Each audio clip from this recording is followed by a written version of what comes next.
জাতিলাও গছবিলাকত যেতিয়া সৰহকৈ জাতিলাও লাগে আৰু প্ৰতিদিনে আমি এনেকৈ ছিঙিবলগীয়া হয়, তেতিয়া গছজোপাই নিজৰ প্ৰয়োজনীয় আহাৰ যোগাবৰ কাৰণে বহুতো চেষ্টা কৰে। তাৰ ভিতৰত এইবিলাক চাওক, শিপা। যেতিয়া গছজোপা তলৰ শিপাখিনিয়ে উপযুক্ত আহাৰ যোগান ধৰিব নোৱাৰে গছজোপা, তেতিয়া গছজোপা এনেকৈ কাণ্ডৰ পৰা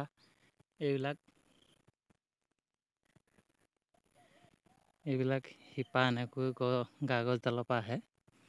আৰু এই গা গছডালৰ পৰা অহা যদি আমি শিপাকেইডালত এনেকৈ তলত যেনেকৈ গোবৰ আৰু মাটি মিশ্ৰণ কৰি তলত দিওঁ, তেনেকৈ যদি আমি ইয়াত বস্তাত ভৰাই থিয়কৈ যদি এনেকৈ দি দিওঁ, প্ৰথমতে চাওক এইখিনি, ইয়াত মই শুকান গোবৰ আৰু মাটি মিহলি কৰি ৰাখিছোঁ। ইয়াত এইবিলাক চাওক,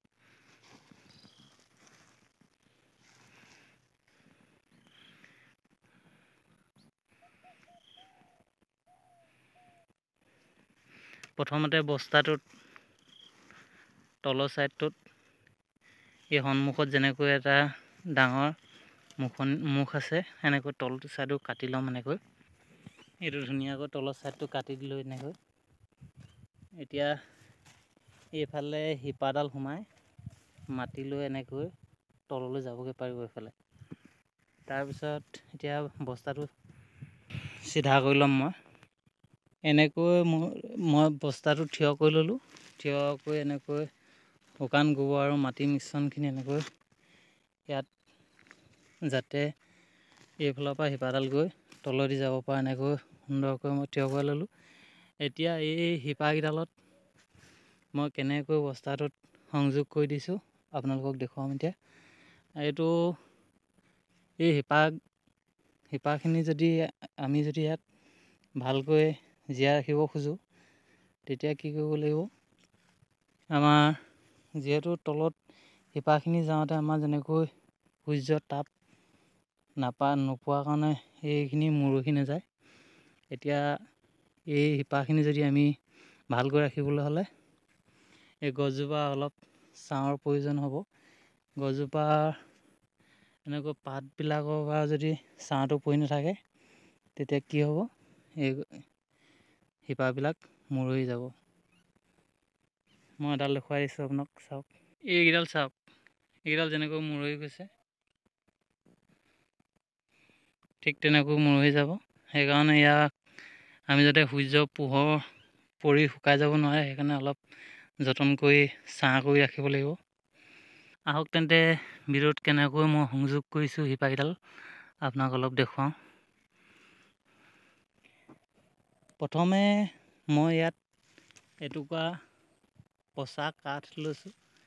কাঠটুকুৰা ইয়াত দুটা এনেকৈ খুটা মাৰি এই বস্তাটোত ভৰাই ধুনীয়াকৈ এনেকৈ নুইয়াই দিছোঁ।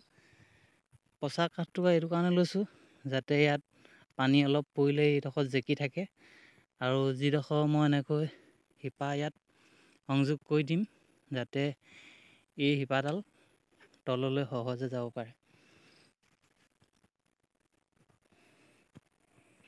এতিয়া কাঠৰ কাষত মই এনেকৈ শুকান গোবৰ আৰু মাটি ধুনীয়াকৈ এনেকৈ বস্তাটো এই ওপৰডোখৰত যিখিনি নুইয়াই থৈছিলোঁ, সেইখিনিত ধুনীয়াকৈ ইয়াত খুচি খুচি সোমোৱাই দিম, যাতে খুব ৰ'দ দিলেও এই বস্তাটো মাটিখিনি যাতে শুকাই যাব নোৱাৰে, আৰু এই কাঠটুকুৰা যাতে ভিজি থাকে। এতিয়া মোৰ কাম সম্পূৰ্ণ হৈ গ'ল। এতিয়া মই শিপাকেইডাল ৰোপণ কৰি দিওঁ।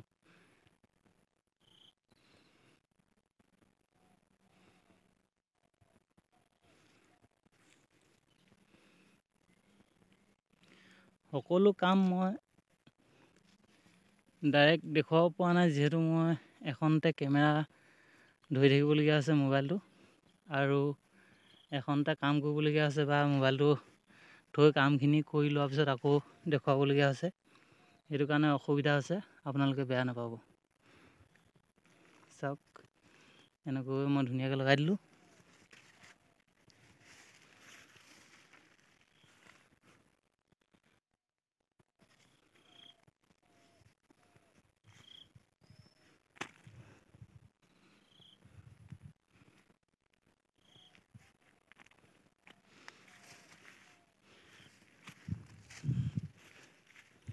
এতিয়া চাৰিওফালে ধুনীয়াকৈ আকৌ মই ঘূৰাই বান্ধি দিম, যাতে অকণো শিপা ওপৰলৈ ওলাই থাকিব নোৱাৰে।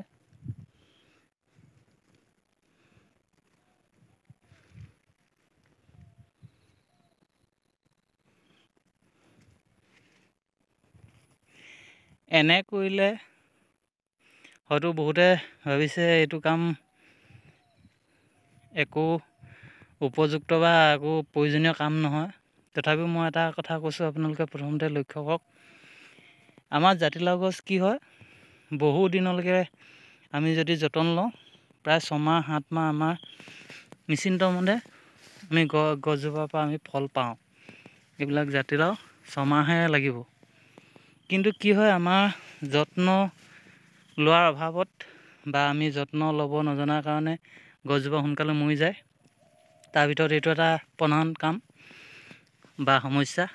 চাওক, এই গছজোপা এতিয়া যিহেতু বহুত ডাঙৰ হ'ল, এইফালে যেনিয়ে তেনিয়ে বগালে, যেনিয়ে চাই তেনিয়ে দূৰলৈকে লাগিছে। জাতিলাও গছত তলত যিমান যত্ন ল'ব সিমানে গছজোপা বগাব আৰু ফল লাগিব।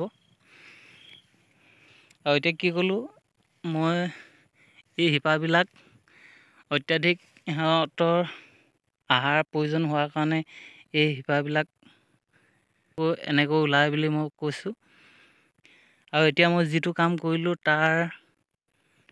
তাৰ ফলত লাভ হোৱা এটা প্ৰধান আমাৰ ফল হ'ব কি, এই গছজোপা চাওক আপোনালোকে, এই গুৰিৰ পৰা এইবিলাক চাওক কিবা বিন্ধি দিছে। এইবিলাক আপুনি যদি সময়মতে 2-3 দিনৰ মূৰে মূৰে এনেকৈ ইয়াত যদি কীটনাশক দ্ৰব্য স্প্ৰে কৰি নাৰাখে, আৰু এনেকৈ প্ৰতি 2-3 দিনৰ মূৰে মূৰে এনেকৈ দৰৱ স্প্ৰে কৰি ৰখাটো ইমান সহজ কথাও নহয়। কাৰণ কেলৈ মাজতে 2-এদিন বাদ পৰি ৰ'বই, সেইটো কাৰণে সুবিধা পায় আকৌ এনেকৈ কুটি দিয়ে। এইবিলাক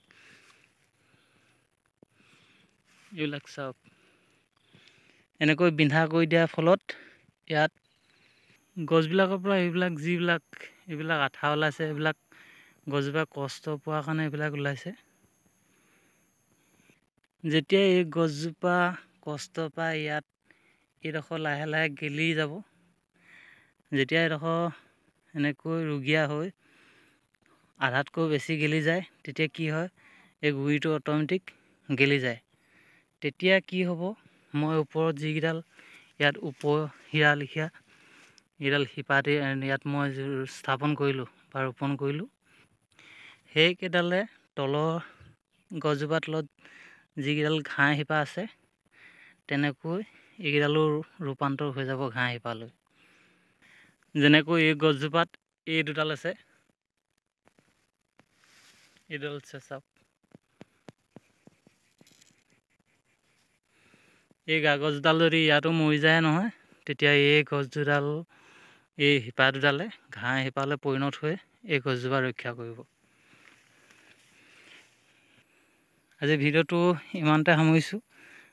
বৰ দীঘলীয়া কৰিলে নিশ্চয় আমনি পাব। মই জাতিলাও সম্পৰ্কতে যদিও কেইবাটাও ভিডিঅ' দিছোঁ, যাতে আপোনালোকক সুবিধা হয়, আৰু মই যিহেতু এইবিলাকৰ লগত জড়িত সেইকাৰণে দিছোঁ। আপোনালোকে বেছি অকল জাতিলাও ওপৰতে ভিডিঅ' দিছোঁ বুলি আপোনালোকে মনত অসন্তোষ নকৰিব। ইয়াকে কৈ আজি ভিডিঅ'টো ইমানতে সামৰিছোঁ। পুনৰ অন্য এটা ভিডিঅ'ৰ সৈতে একলগ হ'ম, তাৰ আশাৰে ইমানতে সামৰিছোঁ। ধন্যবাদ।